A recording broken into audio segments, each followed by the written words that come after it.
Today I'm going to be doing the ultimate comprehensive gaming test on the Samsung Galaxy Tab S9 Ultra. Now the reason I'm doing this is because this tablet is 14.6 inches in size. Like, I'm trying to convey in relation to my body just how massive this tablet is. I mean, just looking at the hand cam, literally I can put both hands on the screen and I still have room to spare. So I'm going to be going over the specs as well as putting this tablet through its paces against four of the most popular mobile games, that being Fortnite Mobile, Call of Duty Mobile, PUBG Mobile, and Genshin Impact. So let's jump into things. Now, I just want to give a disclaimer for all of these tests. I'm going to be optimizing for performance, meaning I want the most frames possible. And in order to get that, usually you have to sacrifice graphics. So we're using 90 FPS frame rate in Fortnite Mobile, but we have a low quality preset with 100% 3D res. And while most of the games have their own FPS counter, in the top left-hand corner of all the games you guys are going to be seeing, I'm going to have this internal device FPS counter visible so that at all times you can see the actual average frame rate and just see what type of performance this tablet really gets. Now, although I virtually never do gaming tests and comparisons when it comes to devices, I just thought this one was so unique that I couldn't pass up the opportunity to see how it handles mobile gaming, because if you're interested in picking up this device for just general day-to-day use, for school or for work, but you also happen to be a mobile gamer, hopefully this video can help you decide if you're willing to spend those extra few $100s to upgrade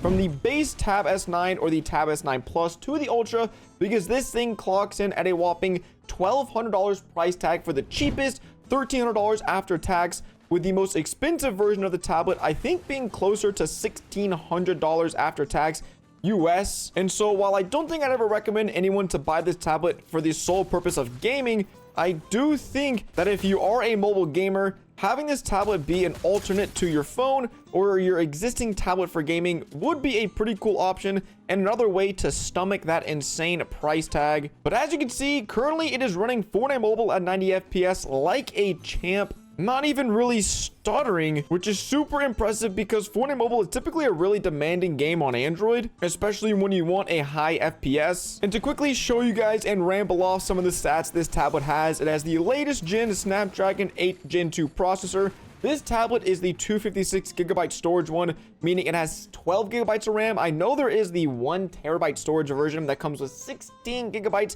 of RAM. It has a 120 hertz refresh display screen, which is on par with most tablets out there nowadays, but there are some phones, especially gaming phones, that are getting up there into the 144 hertz refresh rate. And so if you're specifically just looking for something with a high refresh rate, this will do the job, but it's not going to be industry leading by any means.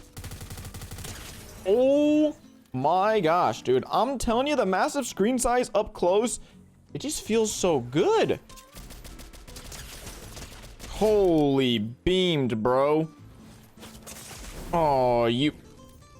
Okay, well, Fortnite was tested. Frame rate was really solid. I would say this felt like an 8 out of 10 once you get used to the really big screen. It's definitely a whole lot easier to play. But on to COD Mobile. Now, similar to Fortnite Mobile, Call of Duty Mobile is running at 90 FPS. Now, since the tablet is so new, it's really hard to tell if a games company has actually optimized the tablet, meaning there's a chance that this is just running an unoptimized version of COD Mobile. But even if that's the case, still getting a consistent 90 FPS. There's a few lag spikes at the beginning of the match, but that just could be because it's like the first game on of the day. And now that we're a little into the match, we are absolutely just smooth as butter. For graphics, we are running low. I think we can bump it up. Oh no, yeah. To get ultra graphics or ultra FPS, once again, we have to play on the low graphics, but I think that's what most Call of Duty Mobile players do anyways, play on the highest frame rate and the lowest quality, because at the end of the day, most of the games I'm testing today, besides Genshin, are framed in the more competitive aspect. And so while you might be playing more casual games, I think it will be a good indicator if this tablet can actually run games consistently at 90 FPS or 60 FPS in the case of Genshin. And I would similarly, as Fortnite Mobile, if I'm comparing this to an iPad Pro, I would probably put this as an 8 out of 10. Obviously, the iPad Pro does get that bump from 90 FPS to 120 FPS.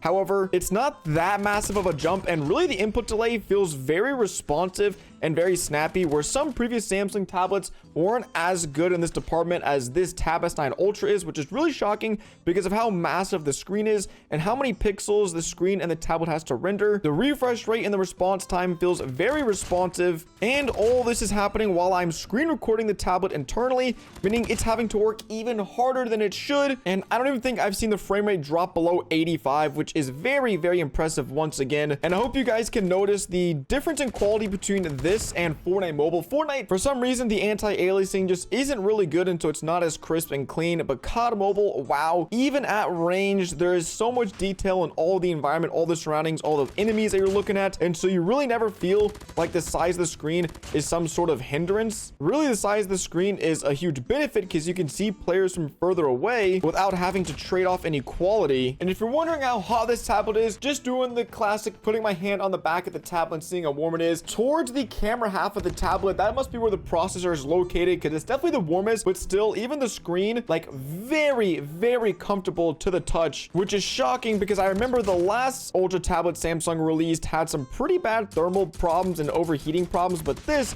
after 30 minutes of gaming with a maximum frame rate performance, still feels pretty cool to the touch. All right, and it is time for PUBG Mobile. I don't think this has been optimized for the tablet yet, because even on the max frame rate setting, we're only getting a 60 FPS frame rate. And typically PUBG Mobile is a game that can run on every device almost perfectly. And so I'm really shocked we're only capped at 60 FPS. But I do think the quality is pretty good. And I'm just going to go ahead and say it. I haven't played PUBG in like 2 years. But I know a lot of people out there still do play PUBG and want to see how it looks on this device. I will say my hands and my thumbs are looking a little wonky. And we go Ultra HD. Oh, apparently I have to switch it in the lobby. Unfortunate. I still think this looks really fantastic with all the shadows, with the texture detail quality. And even though we are limited to a 60 FPS frame rate, it is still very smooth and consistent. And let's check it out in the first person mode, which I don't think a lot of people play first person PUBG Mobile. But in case you're wondering what it looks like, this is what it looks like. Whoa, fine. Oh no, dude, this isn't good. I finally see someone. Where are they, bro? Dude, they're just blending in. What? I just killed myself. That is very, very unfortunate. But it already looks as if PUBG isn't quite optimized for this tablet yet, once again, due to the extreme graphics setting only getting me 60 FPS. I will say though, with HDR graphics, it does look very spectacular, even though I'm down. The colors are very vibrant. The quality is pretty good at range, probably better than Fortnite Mobile. And I didn't experience any major frame drops. And so to save you guys from having to watch even more abysmal PUBG Mobile gameplay, let's go ahead and check out our final game, Genshin Impact. Now, I've already been fidgeting around with some of these settings in Genshin Impact to make it run as smooth as possible. But in order for this game to run good, as you can see, it just doesn't look good on this massive, massive screen. Like, things are visibly blurry to me. The quality isn't great. And even then, as you can see by the FPS counter, it's still a relatively stable 60 FPS, but having lag spikes here and there 100%. So this probably isn't a game where I would prioritize performance, because it is a very casual game. So let's go ahead and mess around with some of the settings and see if we can't get it up to a nice happy medium of, let's say, 30 FPS, but also chuck in some good graphic settings. Okay, yeah, I hope you all can notice. Oh my gosh, it's so much better on 30 FPS. This game looks phenomenal. Like the graphics, the quality, the motion blur. And as you can see, we're maybe dropping a frame or two.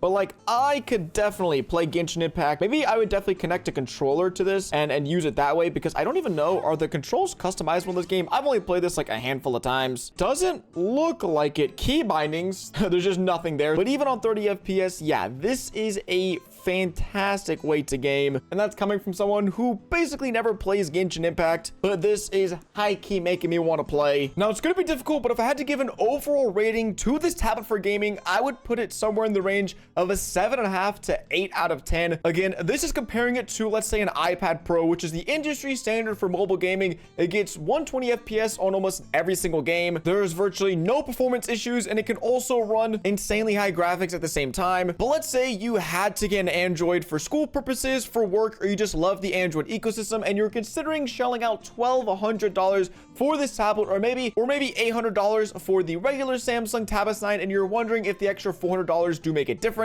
And I would say, honestly, maybe. This device is incredibly unique for mobile gaming, as in you're not going to be able to travel with it everywhere. This isn't something you're going to want to take on a subway or really in the car. This device is incredibly unique for mobile gaming because typically people like compact, portable methods of gaming on the go. know, but this is quite the opposite. It is massive. I would really only recommend using it if you have maybe half an hour or an hour to more to mobile game, because popping this out for 10 minutes out of your backpack, lugging it around and worrying about not breaking it because of how insanely big it is, just seems like a lot of hoops to jump through. But if you're someone who has their tablet stationary most of the time in a stand like this, at their kitchen counter or at their work desk,